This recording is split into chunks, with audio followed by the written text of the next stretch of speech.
My name is Sarah Mitchell.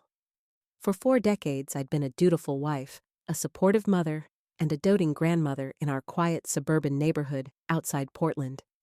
I had given everything to my family, my time, my energy, my dreams. At 63, I thought I knew exactly who I was and where I belonged. Until that rainy morning in April 2022, I was in the kitchen when it happened. The stroke came without warning, my left arm suddenly numb. My words slurred, my balance gone. Frank found me on the floor and called 911. The paramedics arrived quickly and I was rushed to Portland General Hospital. The neurologist explained I'd suffered an ischemic stroke. I received TPA treatment within the critical window, giving me a chance at recovery. With proper rehabilitation and support from her family, Mrs. Mitchell has a good chance of recovery. The doctor explained, however, it will be a long process requiring intensive therapy. As the doctor left, Frank shifted uncomfortably. I noticed his eyes darting to his watch, a gesture I'd grown accustomed to over the years. I have that poker game tonight, Frank said, and that thing with Ted's boat tomorrow. Rebecca and Daniel exchanged glances. My daughter had always been practical to the point of coldness, while Daniel, always busy with his corporate career, had been distant since moving up the executive ladder. In that hospital room, surrounded by my family, I felt the culmination of years of small disappointments and growing disconnection. The signs had been there for years. Frank and I had been living parallel lives under the same roof. He had his boat club, his poker nights, his fishing trips, increasingly frequent escapes from our marriage. I had my volunteer work and grandchildren. 2 years earlier, I'd found unfamiliar perfume on his jacket. When confronted, he'd dismissed it as someone's perfume from the community center. I chose to believe him, burying my suspicions beneath the comfortable weight of our 40-year marriage. Rebecca had always been headstrong and career-focused. After her divorce 3 years ago, she'd become increasingly bitter and impatient. Daniel had climbed the corporate ladder at the expense of personal connections. His visits had grown shorter and less frequent. Martha Reynolds had been warning me for years. "Sarah, they take you for granted," she'd say during our weekly coffee dates. I'd always defended my family, making excuses for their behavior. Now helpless in a hospital bed, I couldn't hide from the truth anymore. Rebecca reluctantly took on the role of primary caregiver, though her impatience was evident from day one. "Mom, I can't be here all day," she snapped when a nurse asked if she'd like to learn how to help with my exercises. "I have a job and a child." Frank's visits grew increasingly sporadic. One afternoon, when he thought I was sleeping, I overheard him on the phone in the hallway. "I can't tonight, Brenda." He whispered, "Yeah, I know, I miss you too."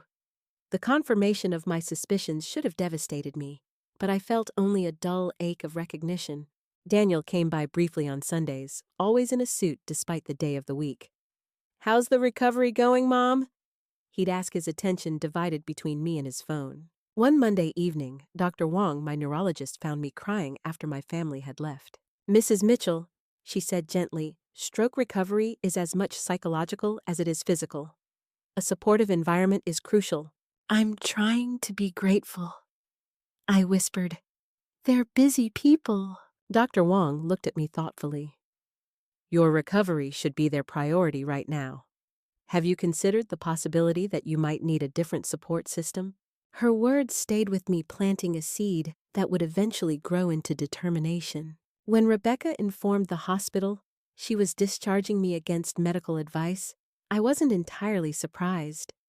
The signs of her resentment had been building: complaints about the cost, about the time commitment, about the disruption to her routine. "Mom needs to be home where I can look after her," she told Dr. Wong.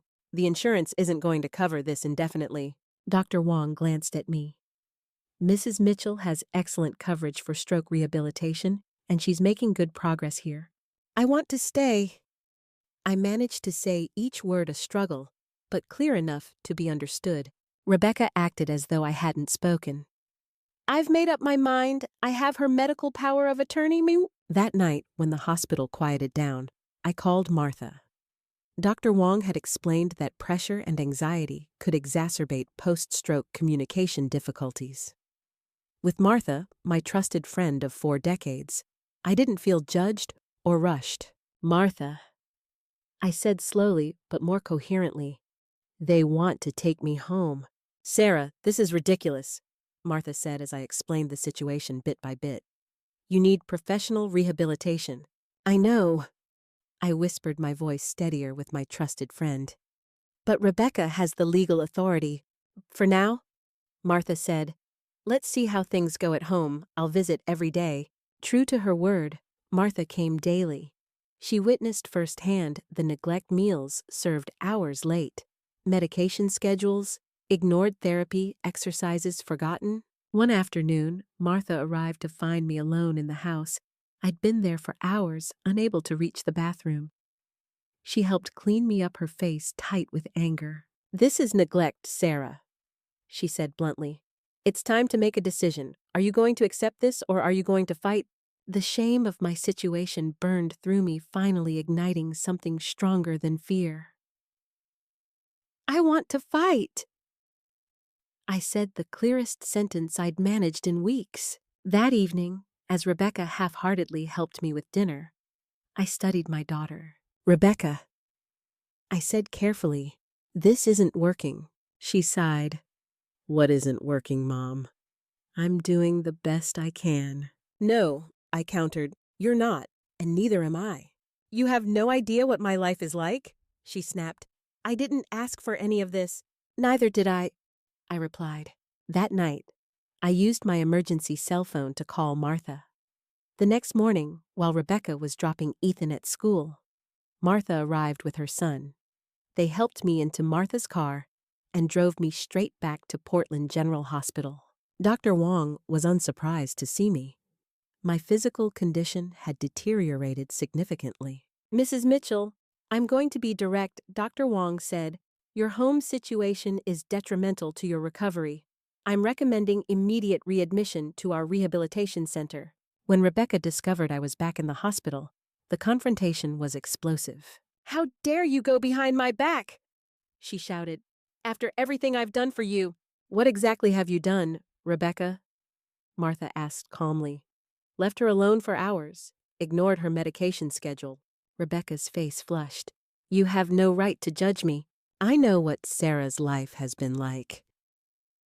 Martha countered, decades of putting everyone else first, and when she finally needed something in return, you all disappeared.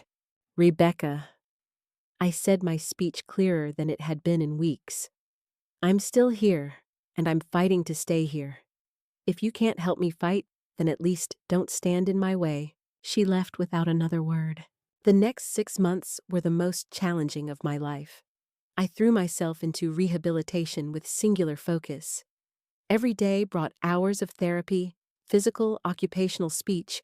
Small victories became milestone celebrations, picking up a pen, taking 10 steps with a walker, completing a sentence without hesitation. Martha visited daily, becoming my strongest advocate.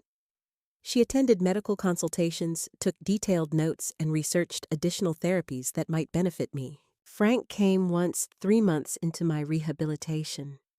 He stood awkwardly at the foot of my bed. You look better, he offered. I am better, I replied. Sarah, he began, then stopped. There's no excuse for how I've behaved. I know that.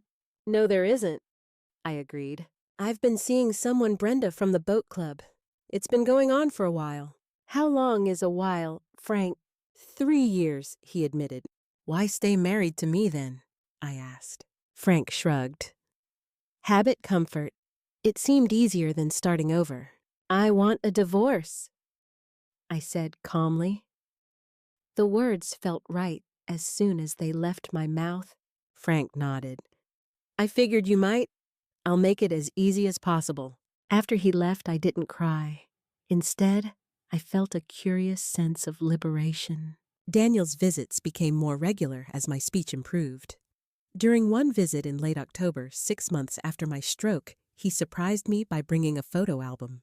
I found this when I was helping Dad sort some things at the house. he explained.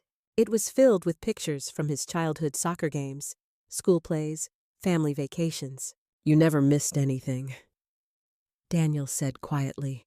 Not a single game or school event. I touched a photo of him at age 10 holding a science fair trophy. You were so proud that day. I remember you worked overtime for weeks to help pay for the materials for that project. He said, I never thanked you for that. The conversation opened a door between us. For the first time in years, Daniel spoke about the pressures of his corporate position, the endless demands, the constant fear of failure. I thought I needed to be successful to make you proud. He admitted. Daniel, I said, taking his hand, I've always been proud of you, not for your job title or salary, but for your heart. Rebecca was the hardest to reach. She didn't return to the hospital for weeks after our confrontation. When she finally did visit, it was with Ethan in tow, using my grandson as both a shield and a bridge. Grandma, Ethan exclaimed, climbing carefully onto my bed. Mommy says you're getting stronger. I am, I confirmed, smiling at his enthusiasm. Soon I'll be strong enough to play catch again. Rebecca stood by the window, arms crossed defensively. He's been asking about you. As they were preparing to leave, Rebecca paused at the door. I did try, Mom. Maybe not well enough, but I did try. It was as close to an apology as she could manage. I know you did, I said gently. We all do the best we can with what we have. By December, 7 months after my stroke, I had regained approximately 60% function on my left side. My speech was mostly clear, though I still struggled when tired. I could walk short distances with a cane and perform basic self-care with minimal assistance. Your recovery has been remarkable, Mrs. Mitchell, Dr. Wong said during our assessment. Medically, you're ready for discharge. The question is, where will you go from here? It was the question I had been contemplating for months. The answer came with surprising clarity. I'm not going back to my old life, I said firmly. I need to build something new. Martha insisted I stay with her after my discharge from the hospital in late December. Her spare bedroom became my sanctuary as I continued outpatient rehabilitation and planned my next steps. Within days of my arrival, Frank called. His voice carried a mix of indignation and confusion when I confirmed I wouldn't be returning home. I'm filing for divorce, Frank. I said, my attorney will be contacting you. Divorce after 40 years? That's not fair, Sarah. This isn't about fairness, I replied. It's about honesty. Our marriage has been over for years. January brought freezing rain, and the first meeting with my attorney, a forthright woman in her 50s, named Helen Park. She specialized in gray divorces, separations after decades of marriage. These cases have unique challenges. Helen explained. After so many years, your financial lives are completely intertwined, and divorce at this stage often triggers strong reactions from adult children. She was right on both counts. Frank responded to my divorce petition with surprisingly aggressive counterclaims, demanding a disproportionate share of our retirement savings and full ownership of the house. Rebecca and Daniel reacted with shock and dismay when I invited them to meet me at a cafe near Martha's home. Mom, think about what you're doing, Rebecca urged. You and Dad have been together forever. Your father and I haven't truly been together in years. I explained. We've been living separate lives under the same roof. Is this about his affair? Daniel asked. This isn't about Brenda. I said, she's a symptom, not the cause. Your father and I stopped choosing each other long ago. So this is some kind of midlife crisis. Rebecca's tone was scathing. Finding yourself at 63. Maybe it is, I replied with a slight smile. Maybe I just want something more. They left unconvinced, united in their disapproval despite their usual differences. February brought bone-chilling cold and my first venture into independence. With Martha's help, I found a small one-bedroom apartment in a senior-friendly building near Portland Community College. Using my personal savings, I furnished the apartment simply but comfortably. My outpatient rehabilitation continued 3 times a week. The physical challenges remained substantial weakness on my left side, occasional balance issues, fatigue that could overwhelm me without warning. Post-stroke depression came in unpredictable waves, sometimes triggered by frustration over physical limitations, other times emerging from the deeper grief of lost relationships and identities. Dr. Wong had connected me with a therapist who specialized in working with stroke survivors. Dr. Patel helped me develop coping strategies for the depression and anxiety. Recovery isn't linear. Dr. Patel reminded me during one difficult session, there will be setbacks along with progress. By March, I had established a new routine. Mornings were dedicated to physical exercises and speech practice. Afternoons often included outpatient therapy or medical appointments. Evenings were my time for reading, journaling, and occasionally socializing with Martha or other friends. The divorce proceedings continued more contentious than I had hoped. Frank seemed determined to punish me for leaving, fighting over everything from kitchen appliances to family photos. This is unfortunately common. Helen warned me. The anger phase can last a while, but stay firm on the key points: equal division of retirement assets and proceeds from the house sale. April marked the 1-year anniversary of my stroke. I commemorated the date not with sadness, but with reflection, taking stock of how far I'd come and the path still ahead. That same week, I enrolled in my first class at Portland Community College, Introduction to Creative Writing. Walking into that classroom was terrifying and exhilarating. Most of my classmates were decades younger, though there were a few other retirees seeking new challenges. "Why are you taking this course?" the professor asked each of us on the first day. When my turn came, I answered honestly, "For 63 years, I've told other people's stories. Now I want to tell my own." The class became an unexpected source of healing.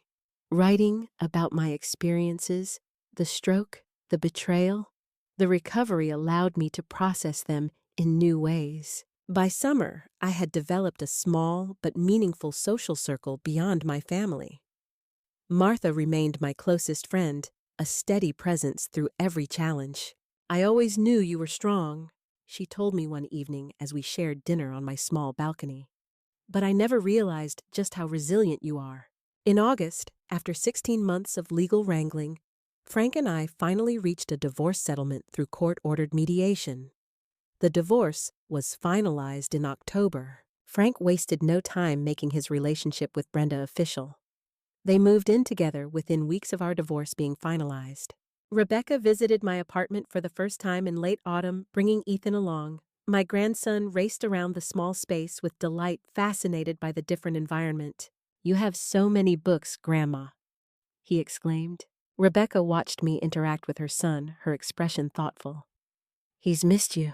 "I've missed him too," I said. "He's welcome anytime you all are." She glanced around at my modest but cheerful living room. "I don't understand. How can you be happier with less?" I considered for a moment. "I have what matters most to me now: peace, freedom, and the chance to discover who I am beyond being a wife and mother." As she was leaving, Rebecca hesitated at the door. "I've been seeing someone, a therapist. She thinks I have anger issues." "That can't be easy to hear," I said carefully. "It wasn't, but she's probably right." Rebecca's smile was crooked. "Apparently, I take after my mother, stubborn, independent to a fault." "Those traits served me well in recovery?" I pointed out. Rebecca nodded slowly. "Maybe, but I'm trying to be better about letting people help. Starting with letting Daniel take Ethan more often, and maybe you could come for dinner sometimes." It was a small olive branch, but I recognized its significance. "I'd like that very much." Winter brought new challenges. My physical recovery plateaued as Dr. Wong had warned it might. The gains became smaller, the progress less obvious. Dr. Patel helped me reframe these thoughts. Focus not on comparing yourself to who you were before, but on appreciating who you are becoming now. In January 2024, I noticed a flyer on the community bulletin board at the senior center: Senior Social Revolution Building Community Beyond Family. Intrigued, I attended the meeting and found a room full of women and men in their 60s, 70s, and 80s, all seeking connection and purpose. The group's founder, Vivian Cortez, a dynamic 72-year-old former social worker, had started the organization after recognizing a common pattern among her peers. Too many seniors are isolated or taken for granted by their families. Vivian explained, "We're creating a different model, a community where we support each other." The concept resonated deeply with me. I joined immediately and soon became an active member, helping to organize weekly gatherings, skill-sharing workshops, and mutual aid networks. Through the group, I met Eleanor, a retired English teacher, and Jerome, a widower, who had worked as a journalist for 40 years. The three of us formed a writing group that met weekly at a local cafe. My relationship with my children continued to evolve. Daniel invited me to lunch regularly, often at restaurants near his office. During these meetings, he gradually revealed more about his life. "Sometimes I wonder if I'm on the right path," he confessed during one lunch. "The money's good, but the work doesn't feel meaningful anymore." "What did you want to be before you decided on business?" I asked. He laughed. "A marine biologist. I was obsessed with Jacques Cousteau documentaries as a kid, remember?" A month later, he proudly showed me photos of his first scuba diving certification weekend. Rebecca's transformation was more gradual, but equally meaningful. Her therapy sessions continued helping her process not only the anger from her divorce, but deeper patterns of emotional response that had shaped her relationships for years. Our dinners together became a monthly tradition. During one such dinner, as Ethan played in another room, Rebecca asked me a question that caught me off guard. "Were you happy, Mom, before all this?" I considered carefully before answering. I thought I was. I'd convinced myself that contentment was enough. Rebecca nodded slowly.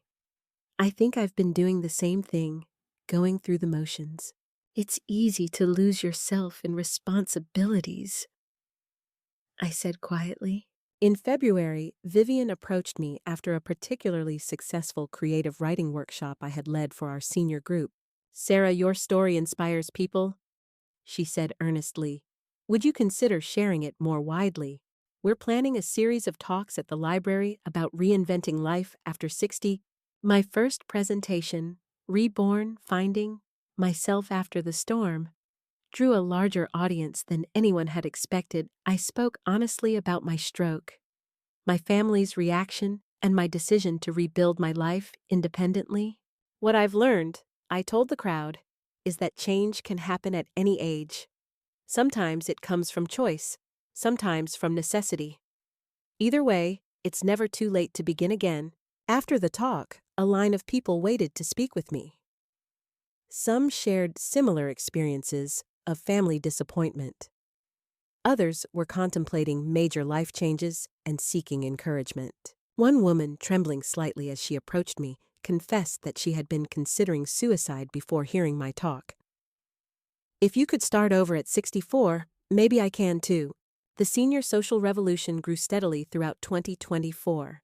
We created a website, published a quarterly newsletter, and established partnerships with healthcare providers specializing in senior care. By spring, I had compiled my journal entries and essays into a manuscript titled Reborn: A Stroke Survivor's Journey to Self-Discovery. A small regional publisher expressed interest. In April 2025, 3 years after my stroke, I received a surprising phone call from Daniel. "Mom," he began hesitantly. "Dad's had a heart attack." My breath caught. Despite everything, Frank had been part of my life for over 4 decades. "Is he all right?" "He's stable," Daniel assured me, "but it was serious triple bypass surgery. He's going to need extensive rehabilitation." The irony wasn't lost on me. "How's Brenda handling it?" A pause. "She's not. She left yesterday, said she didn't sign up to be a nurse." "I'm sorry to hear that," I said, and meant it. "Is there something you need from me?" Another pause. "Could you visit him? The doctors say emotional support is crucial for recovery, and Rebecca and I can't be there all the time." "I'll visit him," I finally said, as a former spouse who wishes him well, not as a caregiver. The next day, I walked into the cardiac unit at Portland General Hospital. Frank looked smaller, somehow vulnerable in his hospital bed, connected to monitors and IV lines. "Sarah, you came?" I sat in the visitor's chair beside his bed. "How are you feeling?" Like an elephant is sitting on my chest. He admitted, "The doctors say I'm lucky to be alive." I nodded. "Heart attacks are serious, but with proper rehabilitation and support, you can recover well." I knew the words by heart. They had been spoken to me 3 years earlier. Brenda left. I don't know what I'm going to do," he confessed. "Consider hiring some help," I suggested gently. "Your insurance should cover it, and maybe reach out to friends who could visit." Frank blinked, surprised by my practical approach.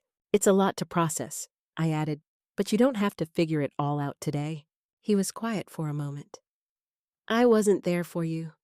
When you had your stroke, I should have been, and I wasn't." "No, you weren't," I agreed, "but that's in the past now." Before leaving, I placed a business card on his bedside table. "This is for the Senior Social Revolution. Once you're recovered enough, you might find their resources helpful. They have a men's support group that meets on Thursdays." To my surprise, Frank actually followed through. After his discharge, he hired a part-time home health aide using his insurance benefits. And 3 months after his heart attack, he attended his first meeting of the men's support group at SSR. "It's strange," he told me during a coffee meeting in late summer. "I've never talked much about feelings, but these guys get it. They've been through similar things, and that's what community can do." I said, "It helps to know you're not alone." Our relationship evolved into something unexpected. Not friends exactly, but people with a shared history who had found a way to communicate with respect. My relationship with Rebecca and Daniel continued to deepen as well. During one particularly honest conversation, Rebecca admitted something that surprised me. I was angry when you changed," she said. "It felt like you were abandoning us. But I think what really scared me was seeing you choose yourself." "It's not easy to change," I acknowledged, "for any of us." Rebecca nodded. "I'm trying to find that balance now, teaching Ethan that taking care of yourself isn't selfish." Daniel's journey took a different path. His renewed interest in marine biology led to volunteer work with an ocean conservation nonprofit. Eventually, he made the difficult decision to step back from his executive position, taking a significant pay cut to work in corporate sustainability. "Watching you rebuild your life helped me rethink mine," he told me during a beach walk where he was pointing out various tidal creatures to Ethan. By April 2026, 4 years after my stroke, my memoir, Reborn: A Stroke Survivor's Journey to Self-Discovery, was published by a small regional press. The book found a modest but appreciative audience and led to speaking engagements at stroke recovery programs throughout the Northwest. At a book signing event at Powell's Books in downtown Portland, I looked out at the audience and saw familiar faces, Martha in the front row beaming with pride. Vivian and my friends from Senior Social Revolution scattered throughout the crowd, and surprisingly, Rebecca, Daniel, and Frank sitting together near the back. As I prepared to read from my book, I reflected on the unexpected journey that had brought me to this moment.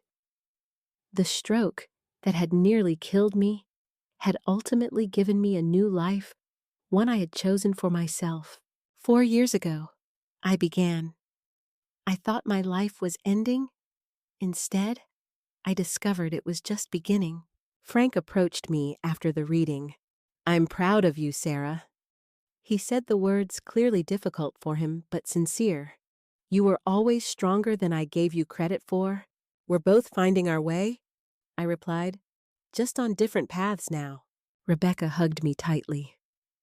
"Your book helped me understand what you went through," she whispered. "I'm sorry I wasn't there for you the way you needed." "We're here now," I said, including Daniel in my gaze. "That's what matters." Later that evening, surrounded by friends new and old, I felt a profound sense of gratitude. Not for the stroke, I would never be grateful for that, but for the clarity it had ultimately brought, the strength it had forced me to find, and the authentic life it had compelled me to build. My left hand still trembled slightly as I signed books. My speech sometimes slowed when I grew tired, but I had discovered that healing comes in many forms. Not all of them physical. Sometimes the deepest healing happens when we finally learn to embrace ourselves, limitations, strengths, desires, and all, and build a life that honors who we truly are. So what's next for Sarah Mitchell? Martha asked as she drove me home that night. I laughed. I'm not sure, and that's the beauty of it. For the first time in my life, I'm not following someone else's script. I'm writing my own story one day at a time.